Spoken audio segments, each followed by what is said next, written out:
Welcome to Unhinged and Bumbled Up, where you can join serial dater Phil. That's me. And dating detoxer Liz. That's me. Welcome to the world of online dating.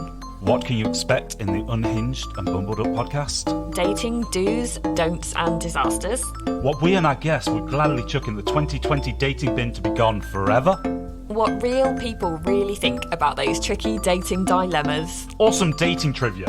You'll never know when it'll come in handy for that pub quiz. Top tips and tricks from our awesome guest experts who luckily know a little more about dating than we do. So if you've ever had a dating disaster, ignored the red flags, if your dating life is less successful than the chances of us not coming back next season, then you're in the right place. Do we know what we're talking about? No! Our dating lives are both utter shite. So join us as we talk all things dating. The good, the bad, and the sorry, there's just no spark. Hello and welcome to the final part of the season finale. If you're listening to this later on in the week and you're like, what is going on? There is 3 episodes before this. So go back and listen to them before you listen to this one. And everything will make sense. Because if you listen to this one, you'll be like, who are these people? What is this? Why? Where? How? Who? What? So go back and listen. And again, I just want to say thank you from me and Liz for everybody that has stuck by us, listened to us, supported us, and gave us feedback, listened. You know, it means so much to us because without you guys, there would not be a podcast. Well, there might be, as long as we have one listener. But thank you again and enjoy the final episode of season 1. You've got one task, Pete. Okay. Oh God, I'm scared. Prepare yourself. I know it's an easy one. And actually, I might ask everybody, what is the best bit of dating or relationship advice you've ever got? Oh, that is so tough. I actually don't know because probably all the good advice that I ever get told, I just ignore. In one ear and out the other. Yeah. I think the best advice, just whether someone gives it to you or you're giving the person, is, I think that you have to, in dating, really know yourself. And I also think that a really good bit of advice I actually just gave in the podcast that we just recorded, if you're getting anxiety and you're worrying about whether someone's texting you or like you're thinking about it, kind of touching on what Joe said, which is something that I can sometimes do with people, and it's a litmus test.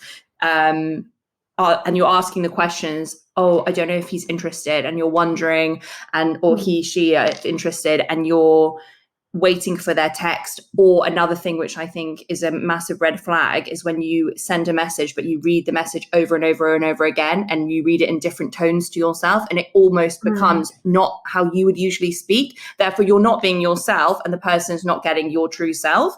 And I think that is a massive litmus test of whether it's right or wrong, because usually it's wrong. And so many situations and so many times, if I am feeling anxious and getting anxiety and I'm worrying about whether the person's messaging me, reading my messages over and over again, like worrying how I'm coming across, it's never been the right person. The times where it's been easy breezy, I didn't give a shit what I'm saying, like I've 100% been myself, it's rendered the best results. And it's okay if you sound like a dick. Like, it doesn't matter, because the person, if they like you, they're not going to think you're a dick.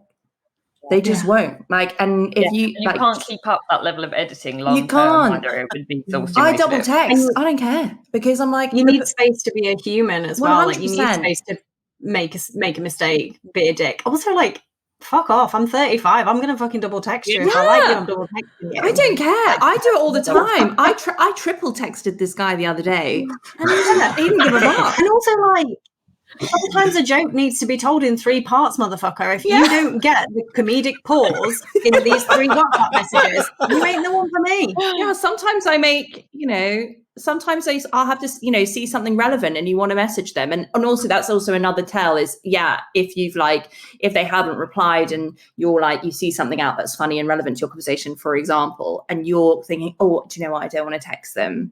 Like, I think that's going to be too keen. That is not good either, because it shouldn't matter. Like, playing those kind of games will get the worst results, because you were just not being yourself. And if someone doesn't want yourself and doesn't want that, then that's their fucking problem. Wise words, V. Wise words. Danny, what is the greatest dating advice you've got?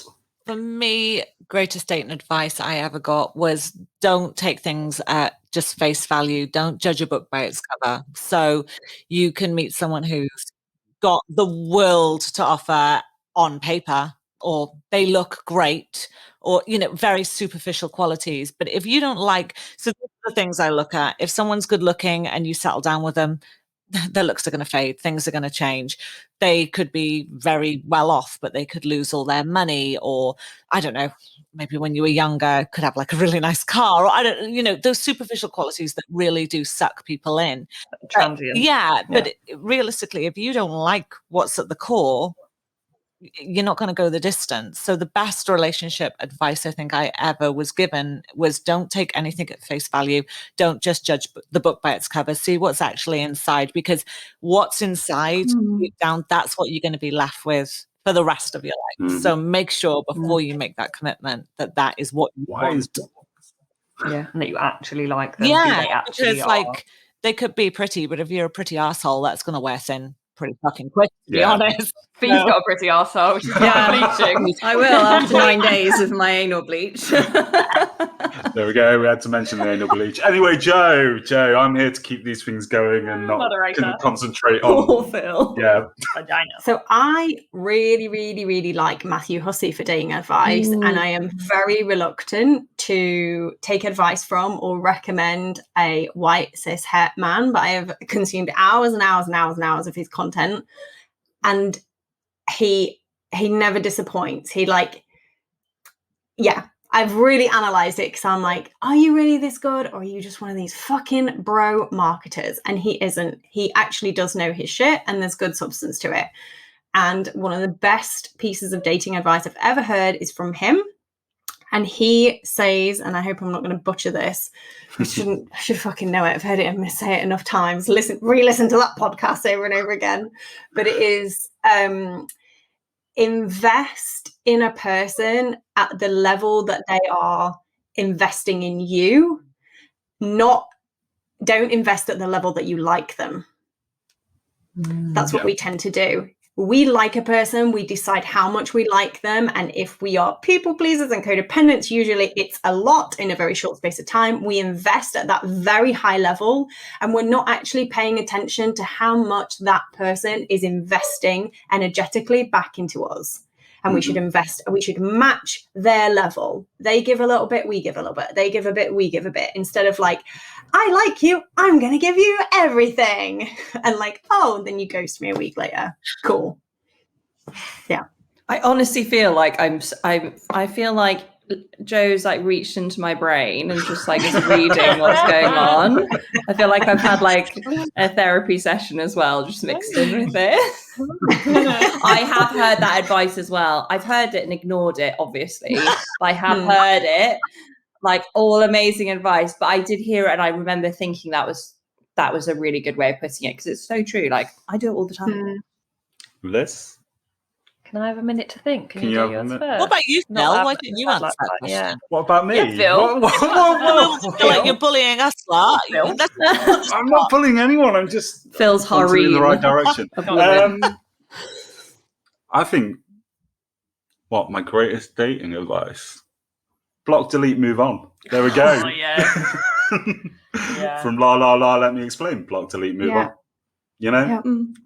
Greatest. You gave me some quite good advice the other day when I was stressing about someone from Hinge that I hadn't met yet, and you were just like, "They're strangers at the why end do of you the day." fucking care? He's a stranger, and I was like, "Yeah, he is." But in my mind, because I'm a girl, and not even a girl, just because I'm a fantasist, we'd already been married with 2 kids. And that's why I create posts due to you enjoying the moment, like not rushing 24 years ahead, getting married with 2 kids before you've even got on the second date. But it's different for women, I think, for straight women. Yeah. It is. They There's want to, so don't much more. You might not like this, but it is true, and it's just how society seems to be. And there's so much pressure, particularly for women, straight women who are looking. Oh, actually, gay women, I guess, if they're looking to get a sperm donor or something. But there feels like a lot of pressure when you want to have a child. Mm. Not for me personally, because I'm not into that thing. But for women that want to have a baby, like it's a big thing, isn't it? Like.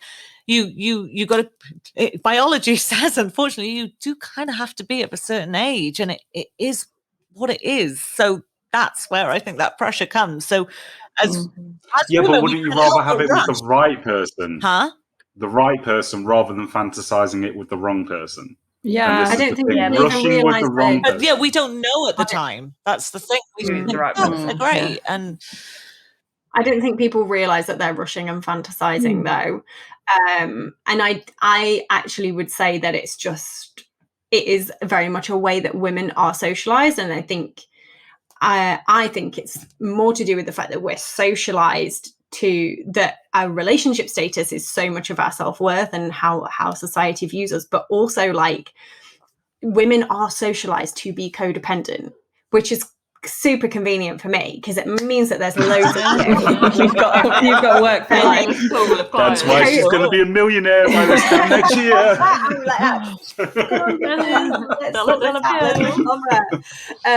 But Joe, do you think Yes. that as women, a lot more women now, a lot more people, but definitely because we're talking about women specifically, are starting to do a lot more of the self-work, and obviously with the help of people like yourself, there's so many more women that are breaking away from that mold now. So maybe for the next generation, it could be completely different, possibly. I think that they are doing the work earlier. Definitely, like 5 years ago, I don't think I had any clients over 35, and most of my clients were over 40. And now I get clients who are 21 plus.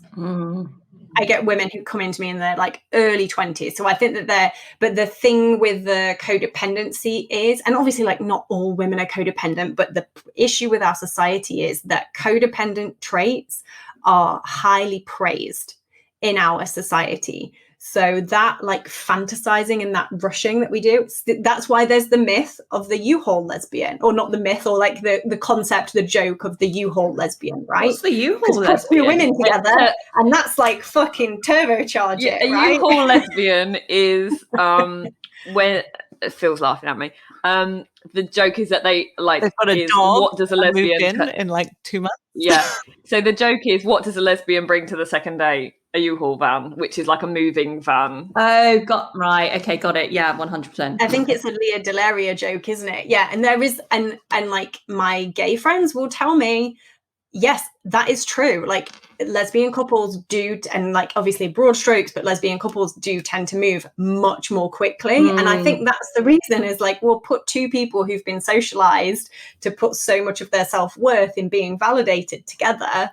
Like, yeah, of course, it makes so much sense that they would push that forward so much more quickly. But the issue with the codependent traits is that they're set in before you individuate away from your family of origin. So as long as parents keep being dysfunctional and fucking up and fucking their kids up, you'll keep coming out with these codependent traits. But I think definitely everybody is seeing it so much sooner. Like you go to college and university and you have access to therapy. That's not something that our parents had access to. So there's definitely so much more awareness of it, and so many more people actually doing the work. More normalized over here now. If you look at like I moved here from Australia, and over there, everyone has got a therapist or a life coach or someone that they can turn to for guidance, advice, help. But then coming here, it didn't seem to be quite as popular, but now it seems to be becoming a lot more of a thing here, which I think is incredible. And I think it's such mental health and guidance is such like an integral part of life, literally. And I think that it does play such a huge part in people being able to develop and sort of get on a better path, if you like. Yeah, definitely. Sorry. Have you got your advice now? I just want to talk to Joe for like the next hour now.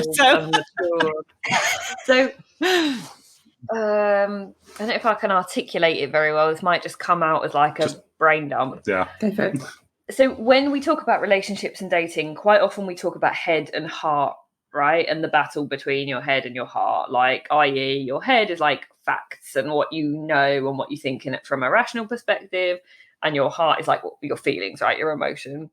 But I kind of feel more like there's a trio, and it's not quite dating advice, but it's something that I really took from Glennon Doyle's book, Untamed, which is a great book, by the way. I've heard of that. Where she is talking about being, I can't think how she phrases it, something like being in the knowing. So basically tuning into your like inner guide, which you might call your gut, like your intuition. And so then you actually have this triad of decision making where you have your heart, quote unquote, your heart, which is the like very emotional, reactive, impassioned sort of bit. You have your head, which is the like rational ability to weigh up facts in an objective manner. But you actually have your intuition and your inner guide, which for me is actually probably the best way of making a decision. Because, for example, something that we talked about a bit earlier, say you've got somebody who is all the things you would be looking for quality wise from a person, right? So head says this is the right person.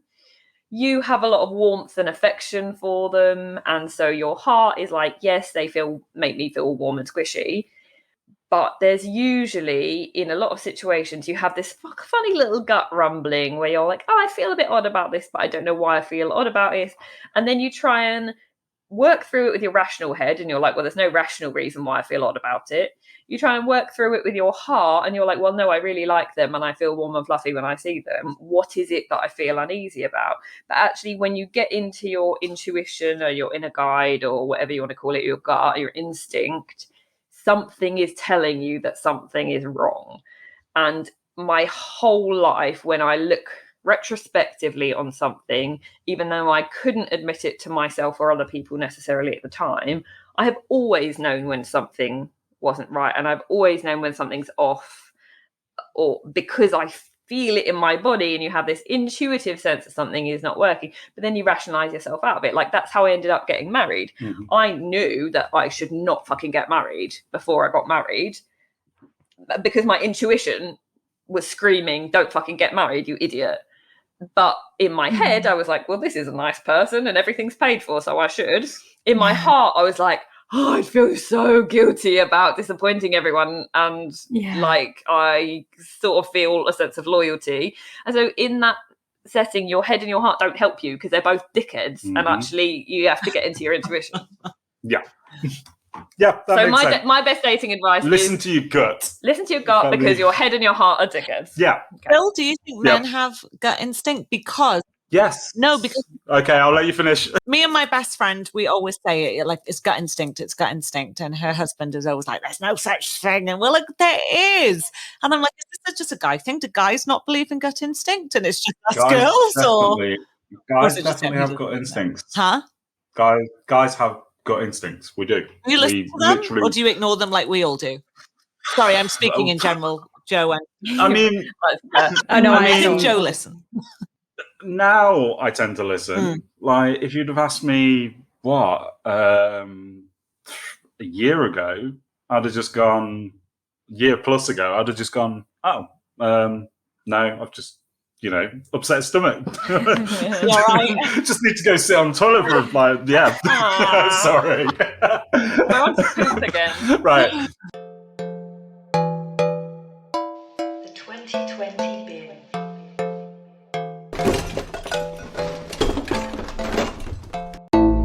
This segment is called the 2020 bin, basically the Modern Room 101. Each week we'll be asking our guest to chuck something they hate about dating in the 2020 bin and give us a reason why. We 2020 bin really quickly, because I don't know whether it's coming back next season or not. Might be the last 2020. I want one thing off each of you, including Liz. What is going in the 2020 bin? Sorry to throw it on you, but I feel this is the best way. Who wants to go first? I think Raise your you should hands. go first. Oh, I've You got- just trust I've got it. one. Fee. Fee. I've got one. It's like it's probably quite. Oh, I don't know. It's quite specific to dating Go for apps. it.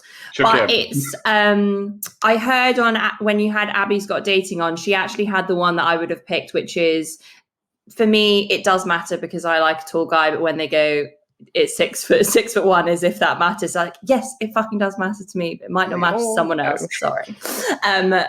But what I would chuck in the bin is on dating apps when they have a question, if it's something like the best way to text me is texting me, or like the best way to do something is this, and they just give like such a shit answer, and it's usually it's the literal answer to what's being asked. Like the best way to asking me out is asking me out, and it's like, okay, Captain Obvious, come on. And it just, whenever I see that, and it's a very specific type of guy, I don't know if girls do it, to be honest with you, the other way around. Yes. That is what do they? do. Yeah. See, Yeah. that for me, I'm like, you haven't thought about it. You're trying to be funny, but it's not funny. It's not witty, and I just like it. I saw it the other day, and I was just like, come on, we've all taken the time. You do your bit for society. Going in the bin? Yeah. Going in the bin.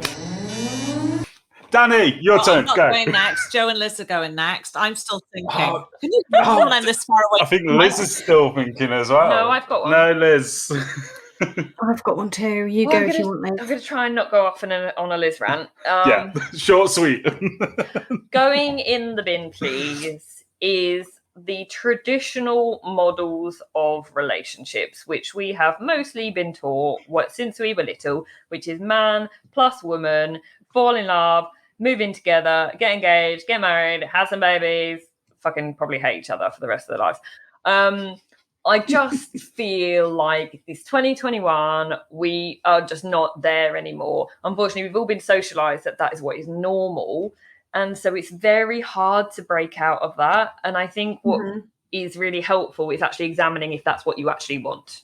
Danny and I have had long conversations about how we absolutely do not want to bear children, and the idea of being pregnant fills me with absolute horror. Joe's the same. There's three people. Oh yeah, like I Hashtag can't. Chocophobics Anonymous. Don't grow an alien inside me. Oh. So sorry to everyone who's pregnant. I apologise for being rude. So I Lost feel listeners. like in the bin needs to go these traditional relationship models that you have to follow. Because like at this point, I don't know if I ever want to live with somebody again. I fucking love living on my own with my cats. I don't even know if I want to move in with somebody ever. I don't know if I would want to get married. I definitely don't want any kids. And I feel like we're at a point now in time where people can just do relationships the way they want to do relationships, or not do relationships. Like I've got a friend who's in her mid-40s. She's not in a relationship. She doesn't date. She's really happy. She's cool. She's got her own life. She's got her own things going on. Oh, okay. Phil's trying to make me wind up because I've actually gone off and around now. But yeah, because I think it will be easier for.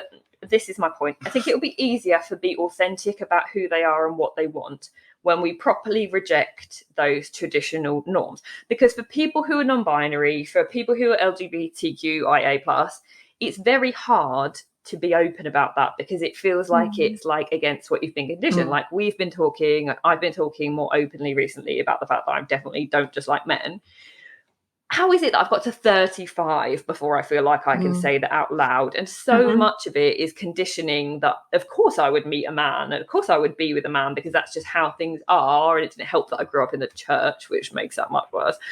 But I feel like it's time to just properly go, relationships don't have to look like that. Relationships can look however you want. End of answer. That can go In the bin. Woo. That can go Love it. in the bin. Joe?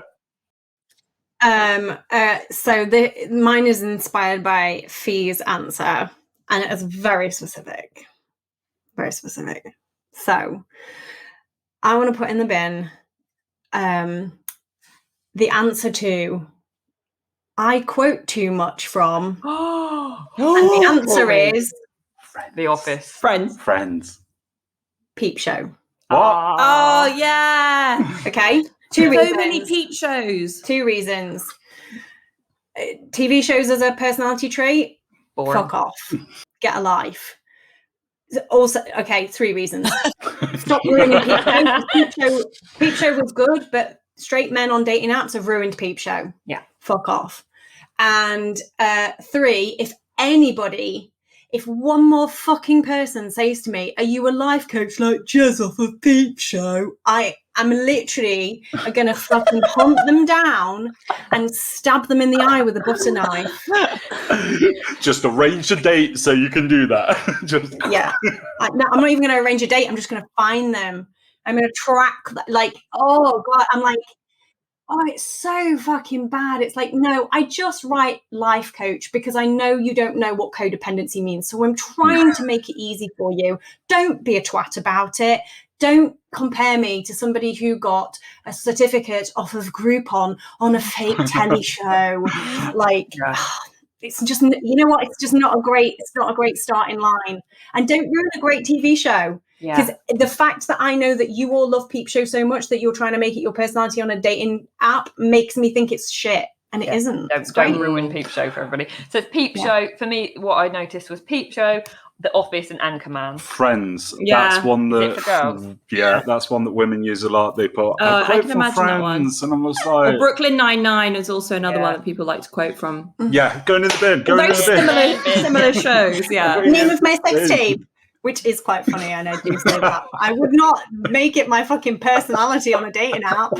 I'm just going to throw that one out at you and let you enjoy it in real time.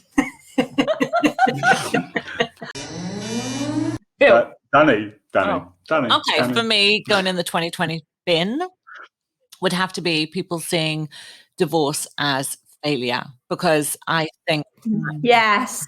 that's a huge one. Right on. Bravo. I Divorce agree. stat. Almost flashed my tip. Hey! If you look at the 3 divorced people. Yeah. The 3 divorced, yeah. Things, so, Yeah, your tits out for divorce. She was thinking about it, people. She I was. was. Don't tempt me, Joe. people do Sorry, see it. Dan, That's go on. all right. People see it as like they do see it as a failure. It's like this stigma around it. But actually, when you look at divorce stats, the countries with the highest divorce stats are the countries with the most independent women who earn well, they can support themselves. And actually, when you look at it, these are just women who were in a relationship, it wasn't working out, and they thought, I can just run this shit on my own. I can check out and it's okay. That's not failure. Or men, sorry, I always talk from a woman's point of view, but I mean, obviously I'm a woman. So, but you know, people sort of, there's so much stigma around it. And I just don't think there should be. I just think it's just brave, and it's just strong, and it just shows that you're Courageous. not. You actually Yeah, make it that is. choice. You just think, I'm checking out of this shit. I don't need to be here anymore, and I don't need someone else to be able to carry my life with me. I'm more than capable of doing that on my own. So I think that should go. Oh yeah. I feel like I need to do some clicks. Yeah. Oh, I love that. I love that. So I think from the 3 divorced people in here, we should just put it in the bin. 100%.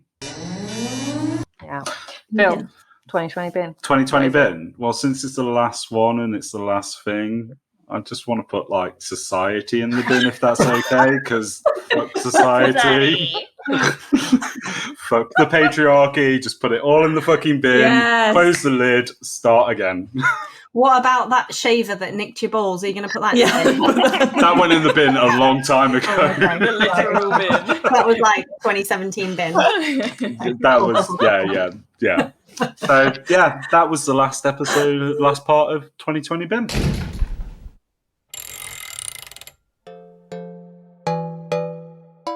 Back to the questions.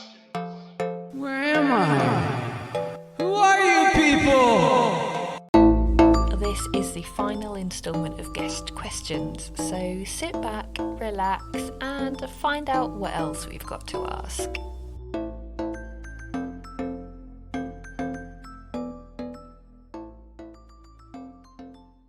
So for the start of season 2, everybody, we're going to have an all-male panel come on and chat about. Yeah, I'm going to be outnumbered. Joe's laughing at me doing a stupid impression of somebody doing a stupid walk. The all-male panel going to like make fun of women, and I'm going to feel outnumbered. I don't know, It's going maybe. to bring out my angry feminist. So somebody did mention that we. That's one more thing that I want to bring up about the fact that we talk about issues with men and not women. And I said, well, men tend to be the dickheads on dating apps, but I think away Right. with that. Is there some right? So we tend to categorize men. We're sending dick pics. We tend to and Terrible chat. terrible chat up lines and how they are and everything like that. Is there an equivalent side for women? Yeah. Well, you tell us, Phil, Well- because you're on the receiving end of it. We speak about it from our experience of like receiving that bullshit, but I mean, like I have like opened up my dating apps to women, but what I've just found more so is that they're just super shy and I just can't connect with anyone and it's really hard to talk to them. So I'm not getting like dickery, I'm just getting Nothing. cricket. I feel that women, well, from my experience, play games a lot more, where they will tell you something and want you to do the exact opposite to it. Like, Ooh, like we've what? already- Example. Like not being open. do and we have to go transparent. through this? Okay, potted version. There was a girl that Phil was talking to or seeing. She said, "Let's call it." He said, "Yeah, fine." And then she was furious and went on this like mad Oh, vendetta against that's weird. Phil That was about weird. the fact she was fine about her calling it off. So it seems like what she wanted when she said she was calling it off was for him to go, "Oh no, don't Fight please for do her. that." Yeah, Mhm. which he would do because he's a normal human being and he knows that no means no, Yeah. right? Yeah. But I think the equivalent is that women are like aloof and hard to get much from. And there's this sense that the man is continually trying to provide the entertainment and win the woman over. And the woman, we talked about this the other day because we've talked about a date review before, which is like a date that feels like an interview. And I messaged Phil and was like, is there equivalent when it doesn't feel like an interview, but it feels like an audition? Like you're having to like try and prove yourself to somebody and they're like standing there with their arms crossed, like, oh, well, I don't know if I'm interested. And you're constantly feeling like you're being assessed. I think it's that often with men and women where the man is expected to put in the effort and the woman is kind of stonewalling a bit or is like the decider. Whereas the man is the trier and the woman is the decider. And that's what I've found with women in my limited experience with women is that there's always kind of a bit of a playing hard to get or like an aloof vibe, which is a bit hard to make any progress. Yeah. I think sorry, I was going to say I don't know, I can be incredibly toxic on dating apps. I know that for sure. But I think that whenever I'm aloof, it's probably because I'm not as interested. I think, I find it really, this is really personal. I find it really hard to get because I'm a like very like emotional person. So if I like someone, I'm making sure that they know that I like them. That's why I'm still single. But I think that if someone is being super aloof, especially a girl, it's probably because they're not as interested as they think. I don't think girls can play hard to get with someone that they really like or are really interested in. If you look at my dating app, my messages, all the guys I'm interested in, I've had like quite a lot of conversation. And then you have the ones that I'm like, kind of saving for a rainy day, like a can of baked beans. And the conversation is very stalled and you can see them trying. And I'm like, yeah. So I think that I think that it can definitely with specifically dating apps, because you can be like that because like Phil said, they're strangers to you. But I think there's also an element that some people take a bit of time to warm up. Exactly. Kind of like the idea of growers and shows. Yeah, exactly. Like some people are like immediately very vivacious and charming and charismatic and good at having conversations and winning you over. And they're great. And I've dated some of them. Unfortunately, they're fucking assholes because they're really good at charming people and that's how they manipulate people. And then you've got other people who maybe aren't so great at charming people and being really charismatic because maybe they're a bit shy or they're a bit more reserved, or actually they have very healthy traits of not putting everything out there straight away, and that's actually really healthy. And it kind of relates to a post that you put up recently about the kind of good guys, and sometimes the people who are genuinely good people and would make good partners just don't have that chat, because most of the people that do have that chat are fuckboys. Exactly. And that's why they've got the chat, is or ex-fuckboys. or ex-fuckboys, exactly. Sorry, Les, to cut you off. Well, I mean, keep going if you want to. I just wanted to ask Phil if that, like, So you shared that one experience. I mean, that girl to me is not, or that woman is not playing hard to get. Like, that's just some silly psychological game. Yeah. And when we discussed that, it was like, don't play a game that you're not willing to lose. Yeah, 100%. It's really fucking stupid. Yeah. Like, you just need to back away from that and be like, oh dear.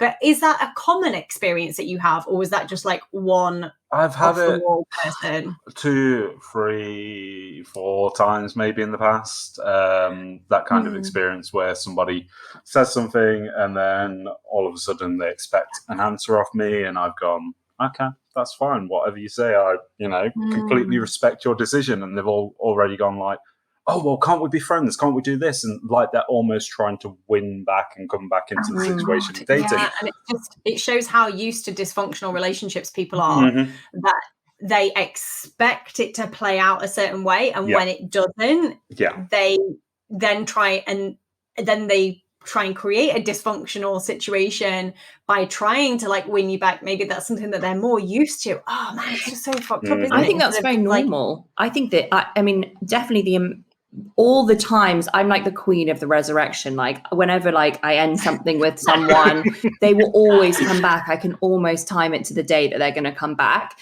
And it's usually when like something's ended and I've been quite calm about it and be like, oh, no worries, that's totally fine. Like, thanks so much, take care.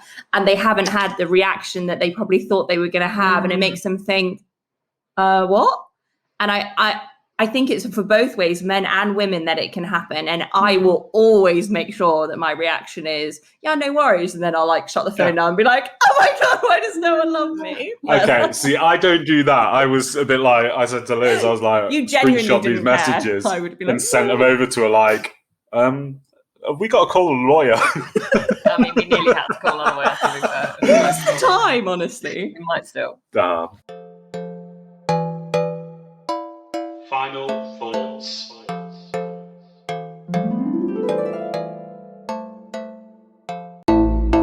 This segment is called Final Thoughts. Basically, we take a look back at the episode and we each pick something that we'll take away from it or something that we have learned.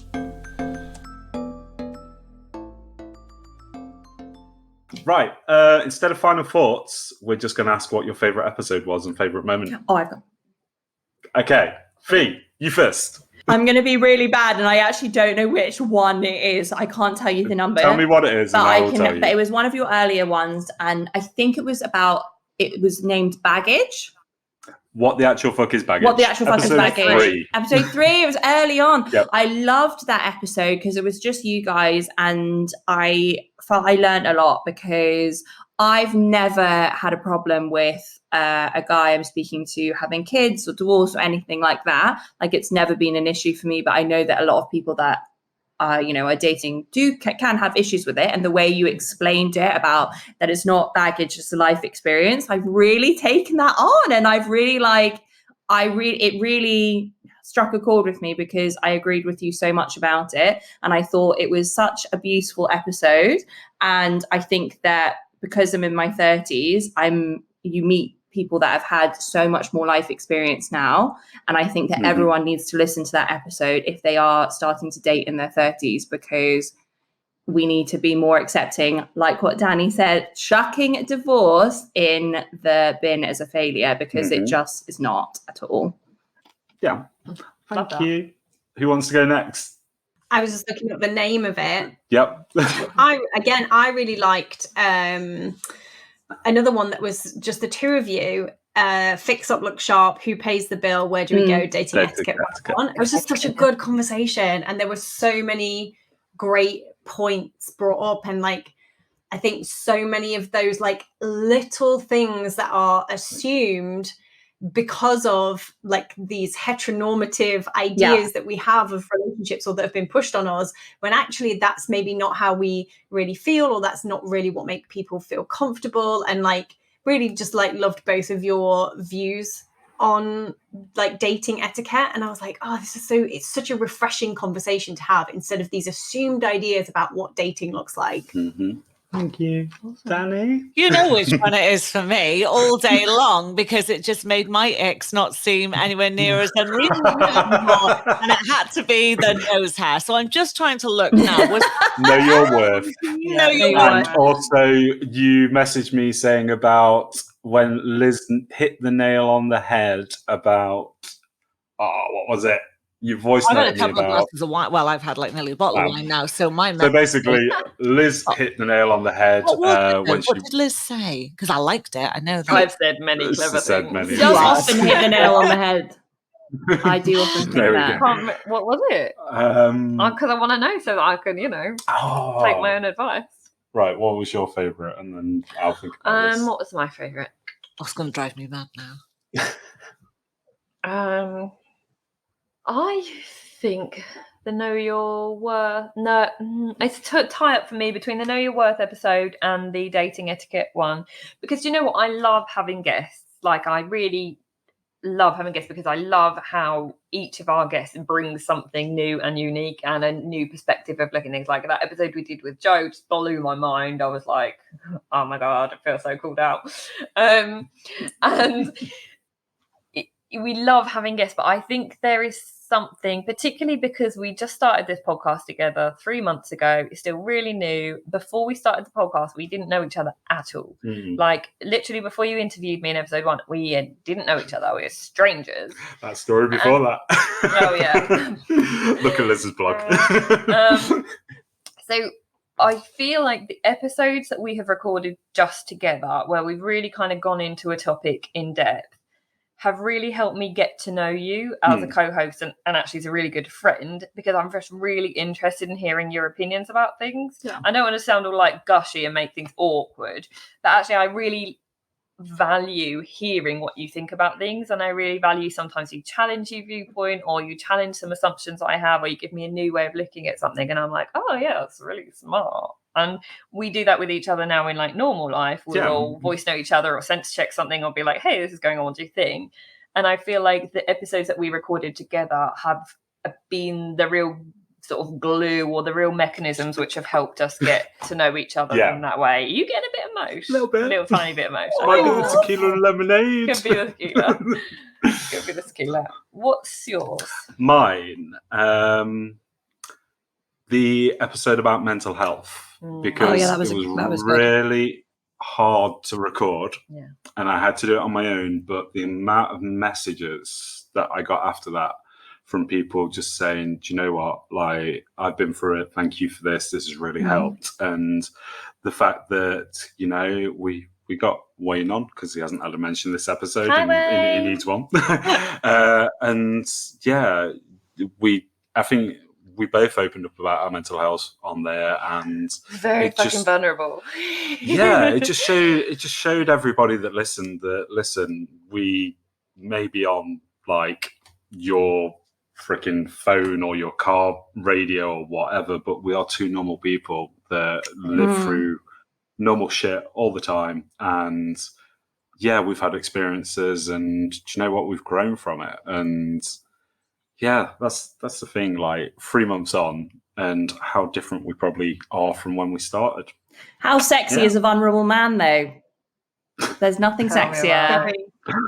Tell all the people that swipe left on me. I hate them You should all. wear like a t-shirt that says Hate like, them all. sexy vulnerable guy. Vulnerable is sexy. I just need a one that doesn't say I do a dating podcast, because yeah, that doesn't that get me puts people anywhere. Oh, I tell people now, I'm like, yeah, I've got a sex podcast, and it opens up a can of worms with guys. They just like a Pandora's box, and they're telling me all their kinks. It's great. I've got so much content now. You just need to change one of the words on your description then of our podcast. Well, to a and you'll sex Sex podcast. You'll get podcast. different type of messages. Definitely. Right. I think we've kept these lovely people long enough. And I'd like to thank each and every one of you for coming on the show, for coming on this show, for all the voice notes, for all the messages, for all the keeping me sane throughout like this lockdown and this experience because you guys are amazing, and We've especially learned a lot from each of you, and that's why we have invited you to have you on, because we like super value you guys and your input and your input. Oh, Yeah. thanks, guys. We value you too. Yeah. We love Hi, you. emoji. Hi, emoji. Not horny devil. No, No. No, but we will be sharing everyone's frequently used emoji on Instagram when this comes out on the Monday. And this is our season finale. We are away for 5 weeks, but we have something else planned called the Dating Panel, which these lovely people agreed a while ago that they'll be part of. I don't know whether that still goes or not. After today, they're like, no. They're like, no, I can't give up like 5 hours of my time each week. But yeah, we will tell you more about that. Basically, it's something fun, new, exciting, and it won't be out until September time. So we are probably going to run that on a Friday, but we will be doing a lot of promo about that. And what other promo are we doing over our 6 weeks breaks? Oh, we're doing some awesome promo for Podcasting Studio. Yep, we've got a podcast festival coming up down in London. Yeah, loads of exciting stuff on. So yeah. September, you can look forward to season 2 and our new venture, the Dating Panel. But also, you know, we have really enjoyed being guests on other podcasts. So keep your eyes peeled, because we'll be popping up all over the place on other guest appearances. Yep. All over the place. Can't get rid of it. So yeah, thank you everyone for listening. And I am going to take it at this amount of time that basically, by the time this episode comes out, I'm guessing we'll be at 5,000 downloads. So I think we will. there we go. Woo! Party. So yeah, there we go. We're going to eat cake We're going to eat now some cake. and say goodbye to everybody. So, And that is that. Season 1 completed. It has been a fun journey. Like at the start of this, I thought I'd be all on my own. Just me, just guess. But I'm so glad that Liz decided to be co-host, because she really made it what it is. Like with me, just bumble around, a bit unhinged, you know. But, you know, I want to take this time to thank Liz, because she has been absolutely amazing throughout all of this, through dealing with the voice notes that I send, the messages that I send. They're like, hey, you're free here, you're free there, can you do this, can we do that? And yeah, it's been a fun journey, and I couldn't have done it without her. So I want to say a massive thank you to her for everything she's done and giving up her time to be a part of what was my dream, and we both made it a reality. So season two, and this is that really awkward moment where British people are really bad with it. We are still keeping everything exactly how it is. So if you're listening on Apple, you're listening on Spotify, you're listening wherever, that is amazing. Like, that is great. We will still keep it on here absolutely free of charge, you know, exactly as it is for now. But what we have decided to do, we have decided each episode, we cut out a lot. We cut out quite a bit. So we're going to have some bonus content, and we're going to do that through Patreon. Now, we tried to keep costs really low for everybody out there, because we know money's tight, and we don't like asking for anything. This is why this message is so awkward. So if you want the bonus content, then you can sign up for that in season 2. Don't do it yet, because it's a monthly subscription and we're away for 5 weeks. So don't do that yet. Now, we also are doing video on season 2. So that is a level up, a tier up on Patreon, and it's just a little bit more per month. Now, anyone that can't afford this or doesn't want to, don't worry, you don't have to. Like I say, it'll always be free on here.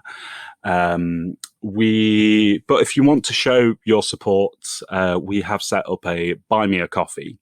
Now, those details are all on our website. And what Buy Me a Coffee is, where you can just do a one-off payment. And we've started as little as £1. That is the smallest we can go. And if you want to donate £1 to us, you can. It helps us in every way, shape, or form, because the thing with the podcast is each month it costs us money to do, but we enjoy it. So that's the thing. We enjoy putting out this content. We enjoy listeners. We enjoy the feedback. So this is why we're making it optional, whether you want to pay for extras, whether you want to get a bit more out of it, or whether you just want to stay how it is. And whatever your choice, whatever your decision, you know what? It's amazing by us, because listening to us is enough. We will continue to pay whatever it costs to make this podcast, if it helps people. Again, if you're listening on Apple, then there is the little review, 5 stars. And then if you write a review as well, that is even more amazing, and it gets seen by so many more people.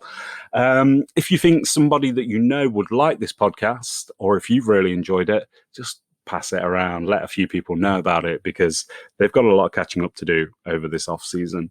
And what else is there to say? Yeah, season 2, we've got some amazing guests lined up. That's one of the things. And also, again, just thank you to everybody. Thank you to all our guests. They have all been absolutely amazing in bringing this to life, to this idea that 18, 19 weeks ago now didn't even exist. So I want to thank everybody for taking their time, everybody for just coming on and going, do you know what? I like this idea. Let's go with it. I really want to be on this, without going, oh, how much are you going to pay me? We really are an amazing community, with the dating community that we're in, where people just want to be on. People know how much hard work and effort go in, and like, yeah, of course I'll be a part of that.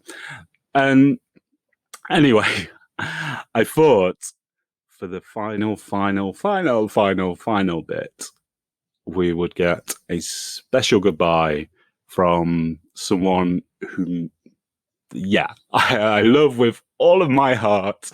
And he just brings me happiness and joy and, just everything. And no, it's not Wayne. Now, here he is, just to say one final goodbye. Bye-bye, everyone. Listen. Bye-bye, everyone. Thank you for listening. Say it. I can't. Yeah, you can. Say bye-bye, everyone. Bye-bye, everyone.